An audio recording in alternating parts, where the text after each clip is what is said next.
Bonjour à toutes et à tous, et ravi de vous retrouver, exceptionnellement un lundi, mais vous le savez, depuis hier soir, la France est entrée dans une grave crise politique et donc je me devais de répondre à l'ensemble de vos questions, elles sont nombreuses, et notamment celle-ci, dissolution et crise politique en France.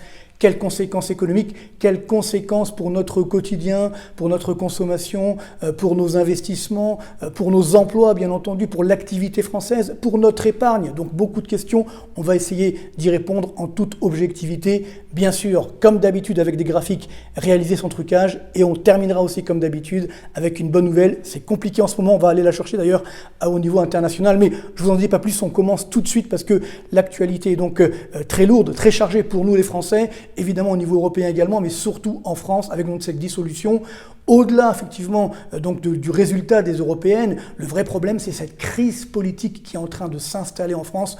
On ne sait pas comment ça va se terminer parce que on a donc une dissolution. Quid de la future majorité? Est-ce qu'il y en aura une déjà? Est-ce que M. Macron va rester en place? Est-ce que c'est peut-être le prélude à une démission pour la rentrée? Enfin, il y a énormément d'incertitudes et donc c'est ça qui crée cette crise politique et donc qui a des conséquences extrêmement dangereuses pour notre avenir, pour notre quotidien, à nous tous, les Français, les ménages, les entreprises. Donc voilà, en fait, il y a trois grandes, graves conséquences, va-t-on dire, de cette dissolution, de cette crise politique au sens large. C'est donc que, comme je l'évoquais, ça crée de l'incertitude, ça augmente l'incertitude qui était donc déjà là, évidemment. Et donc, bien entendu, il y a une baisse de l'activité pour déjà le mois de juin. Beaucoup de projets qui peut-être étaient en cours vont être gelés, décalés, sine-die, peut-être à la rentrée si tout va bien, mais ensuite, là aussi, on peut avoir des surprises à la rentrée. Donc tout ça pour dire que baisse de l'activité, donc ça va être déjà, on avait une croissance qui était extrêmement faible, ça ne va pas arranger les choses.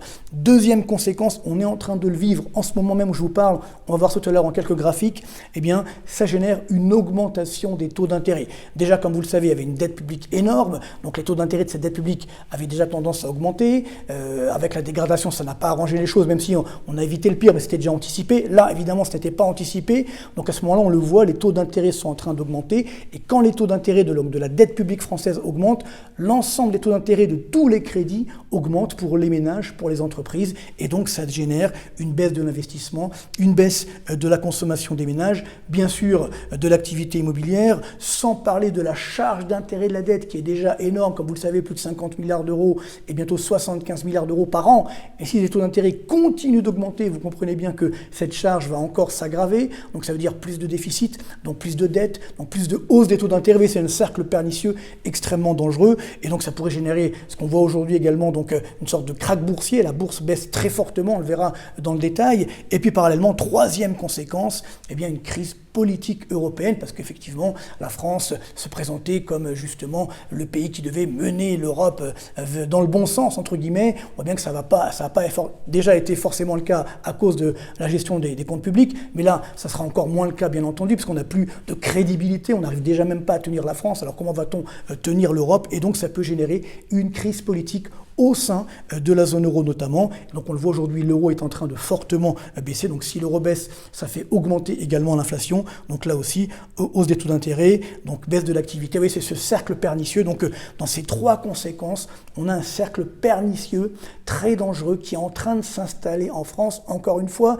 c'est surtout dû à cette incertitude liée à la dissolution, parce qu'on ne sait pas demain comment on va gérer la France. Déjà, il n'y avait pas beaucoup de majorité. Il n'y en avait pas d'ailleurs, majorité complète. Et donc là, demain, comment cela va-t-il se passer? Est-ce qu'il n'y a pas des tensions également sociales, sociétales? Et donc, ce qui veut dire que là aussi, la France, malheureusement, risque de naviguer à vue, et donc une activité en berne qui était déjà pas géniale, encore une fois. Donc voilà les principales conséquences. On va voir ça en quelques graphiques. Et puis déjà, surtout, un premier enseignement. Ça montre que augmenter la dette publique, ça ne sert à rien. Vous voyez, parce que certains disaient, oui, notamment notre ministre de l'économie, j'ai sauvé la France. C'est quand même très présomptueux, mais surtout, on ne peut pas dire ça. Regardez la preuve, c'est que malgré l'explosion de la dette publique, regardez 718,2 milliards entre donc, le début 2020 et le quatrième trimestre 2023, on n'a pas encore les chiffres de 2024, 1000 milliards d'augmentation depuis 2017, donc on se rend bien compte que malgré tout cela, eh bien, il n'y a pas de croissance forte, il n'y a toujours pas le plein emploi, les inégalités augmentent, l'insécurité augmente, et donc, vous voyez,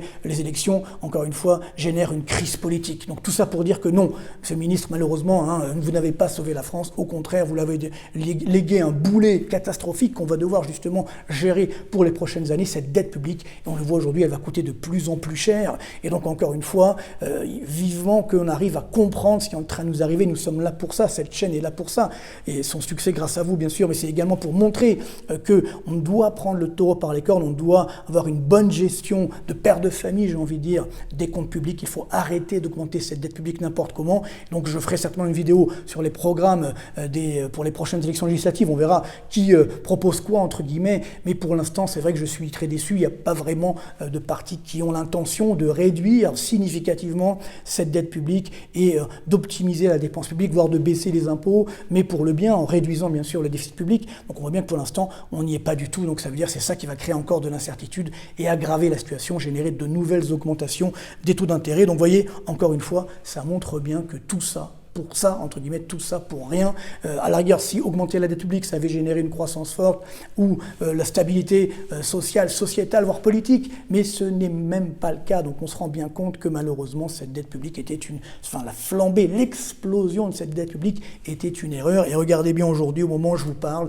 les taux d'intérêt de la dette publique sont en train d'augmenter. Le taux d'intérêt à 10 ans est à 3,2%. Vous voyez bien, alors c'est vrai qu'on n'a pas encore retrouvé les plus hauts qu'on avait il y a quelques mois, donc en octobre dernier, on était à quasiment 3,6%. À 3,2%, c'est quand même un plus haut depuis, vous voyez, début 2012, en dehors de ce petit passage à vide, entre guillemets. Mais on va y revenir. Les taux d'intérêt vont revenir à 3,50, 3,60, voire 4, évidemment, parce que justement, au-delà de la crise politique, on a une dette publique énorme. Donc déjà, tant qu'on disait, bon, ça va, on va essayer de régler plus ou moins la situation, mais s'il n'y a personne pour régler cette situation, évidemment, vous comprenez bien que ça va aggraver cette augmentation des taux d'intérêt. Et dans le même temps, l'écart de taux d'intérêt avec l'Allemagne, parce que justement ce qu'on appelle le spread de taux, c'est vrai qu'il avait bien baissé au printemps 2024, et là il repart à la hausse, on est à quasiment 0,6 points d'écart, donc de plus pour le taux d'intérêt à 10 ans français par rapport au taux d'intérêt à 10 ans allemand. Et donc, alors c'est pas les plus hauts qu'on avait connus en 2022 ou 2023, mais néanmoins on voit bien que cette tendance, regardez, cette droite, elle est très très violente, entre guillemets, donc c'est un signe.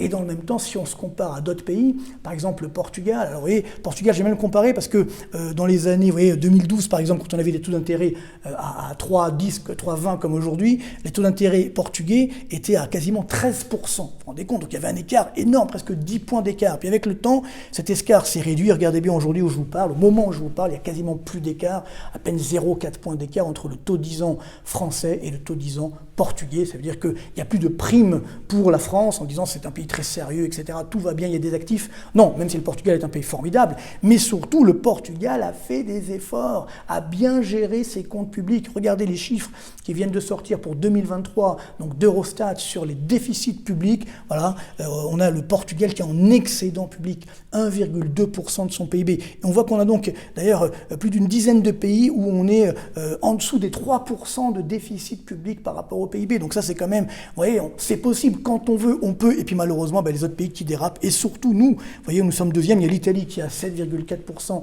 de déficit public par rapport au PIB, mais ils ont réduit leur déficit de 1,2 points l'année dernière, alors que nous, on l'a augmenté.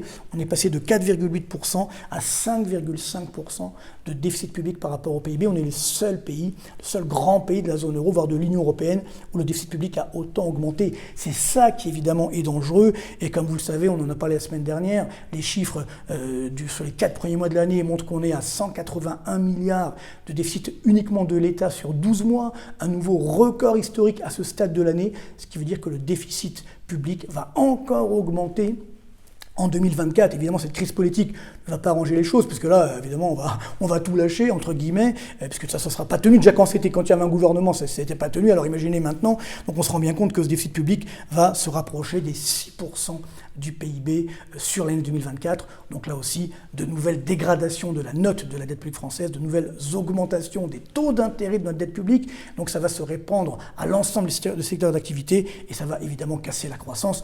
D'autant que, comme vous le savez, la France est le pays où la dette publique a le plus augmenté par rapport au PIB ces dernières années. Vous voyez, on le voit ici. Donc si on regarde depuis 2019, on a 12,7 points d'augmentation donc de PIB de la dette publique. Il n'y a pas un pays dans toute la zone euro, voire dans l'Union européenne, qui a fait pire que nous. On voit que certains pays ont réduit bien sûr leur dette, évidemment la Grèce, le Portugal, on vient d'en parler, ils ont réduit leur dette publique, ce que nous, malheureusement, nous n'avons pas fait, on l'a augmenté, et comme je l'évoquais tout à l'heure, ça n'a servi à rien, puisque finalement, eh bien, on le voit aujourd'hui, on est en quasi-récession, le taux de chômage va augmenter, on a une crise politique, et les taux d'intérêt sont en train d'augmenter, ce qui casse l'activité économique. Merci à tous nos dirigeants qui ont fait tout ça, entre guillemets, merci, c'est évidemment un euphémisme, parce que, bien entendu, on aurait pu faire différemment, je n'ai pas arrêté de le conseiller, et malheureusement, on ne m'a pas écouté. Voilà où nous en sommes aujourd'hui. C'est bien dommage que nos dirigeants aient écouté des économistes, je dirais, de salon, qui aiment bien cirer les pompes, comme on dit,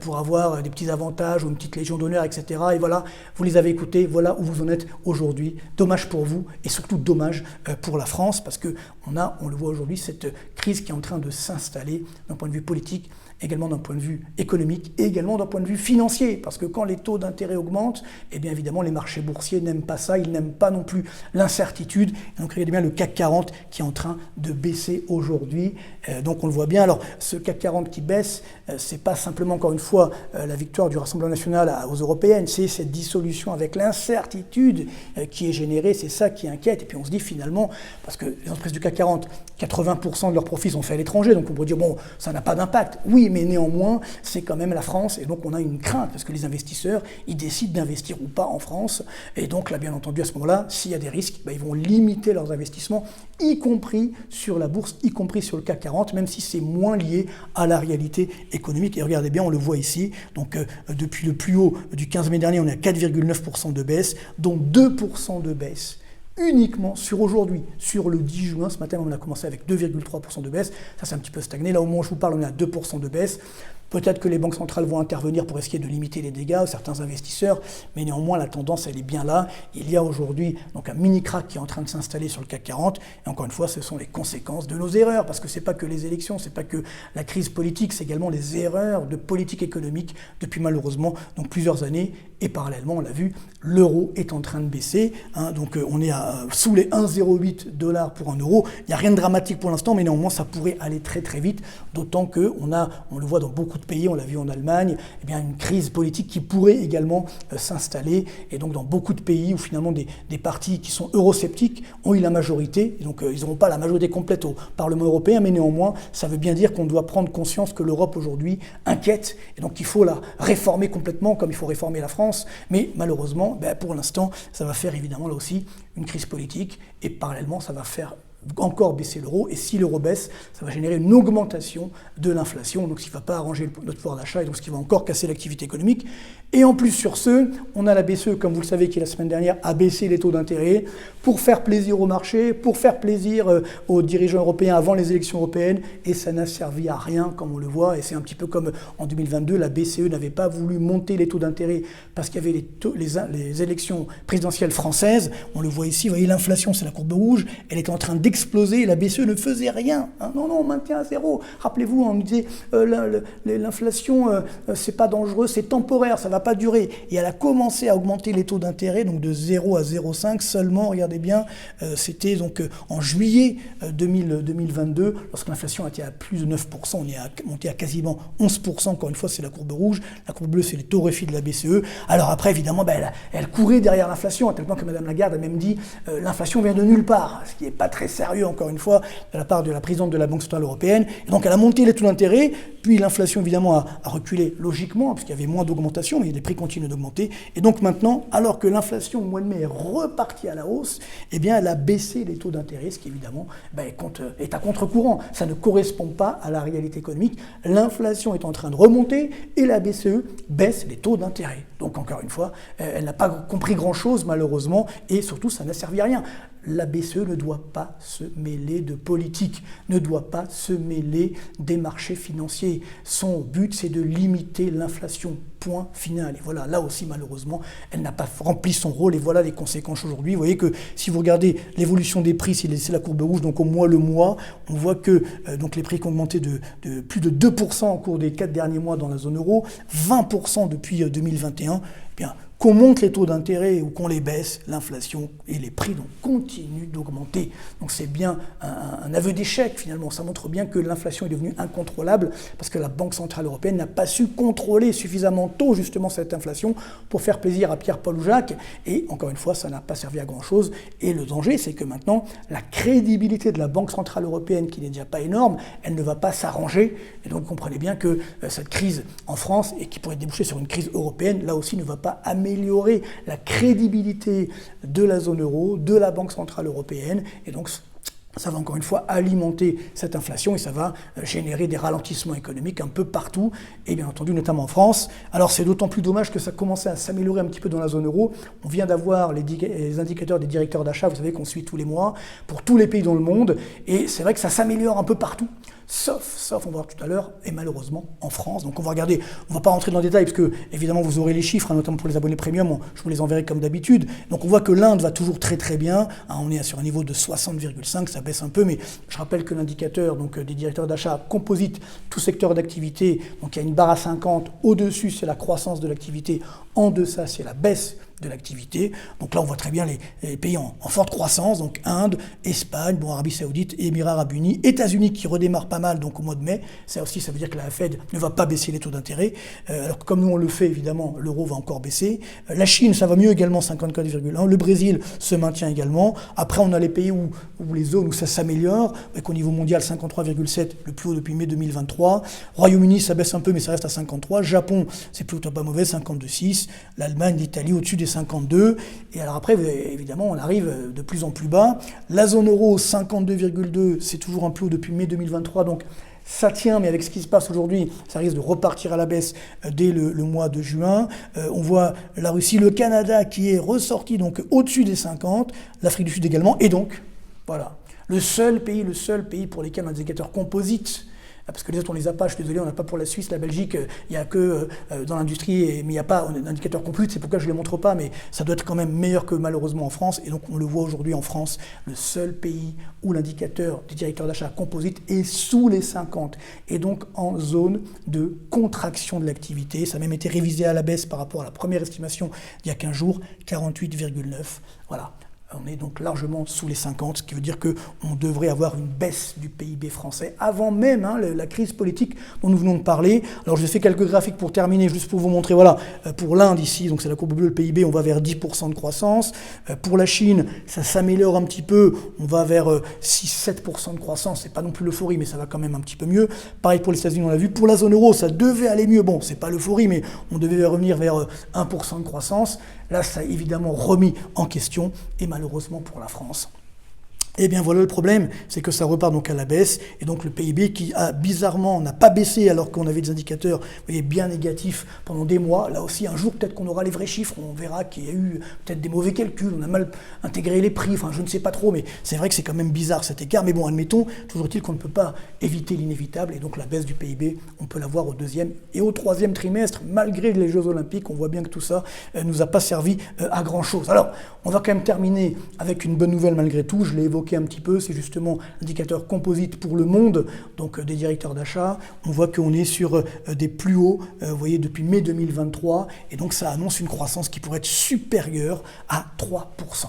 Voilà, c'est quand même bon à prendre. Le problème, c'est que nous, notamment en France, eh bien, on est en décalage par rapport à cette amélioration mondiale, et donc c'est bien cela. Tout ça, encore une fois, vous savez, l'économie, c'est des causes et des conséquences. Ce n'est que la conséquence des erreurs de nos dirigeants depuis des années. Alors, espérons que on va changer un petit peu tout ça, qu'on va essayer de tirer la France vers le haut. Moi, je suis là pour vous aider, bien entendu. Je ne fais pas de politique, mais je suis là pour sauver la France, parce que cette politique politicienne, évidemment, est extrêmement dangereuse. On voit aujourd'hui ce que ça nous coûte. Mais c'est sûr que malheureusement, nos dirigeants aujourd'hui ont une grosse part de responsabilité dans ce qui est en train de nous arriver, d'un point de vue politique, d'un point de vue économique, d'un point de vue social et sociétal. Donc espérons qu'un jour, on aura le courage de prendre les bonnes mesures et de sauver la France. Merci encore pour votre fidélité. Bonne continuation, bon courage, parce que ça va être un petit peu tendu. Évidemment, on va garder le contact en permanence. S'il y a des événements, je fais des vidéos comme ça un petit peu hors habitude, peut-être même plusieurs fois par semaine, si vraiment il y a des informations importantes. Merci encore pour votre fidélité, pour mettre vos pouces vers le haut, c'est formidable, pour vous abonner, pour faire abonner, pour vous abonner premium, donc souscription ou rejoindre. Donc voilà, c'est les petits onglets. Donc n'hésitez pas, je suis là pour répondre à vos questions, continuez à les poser et j'y répondrai évidemment avec grand plaisir. Merci encore donc pour votre fidélité, bonne continuation, portez-vous bien et à très bientôt.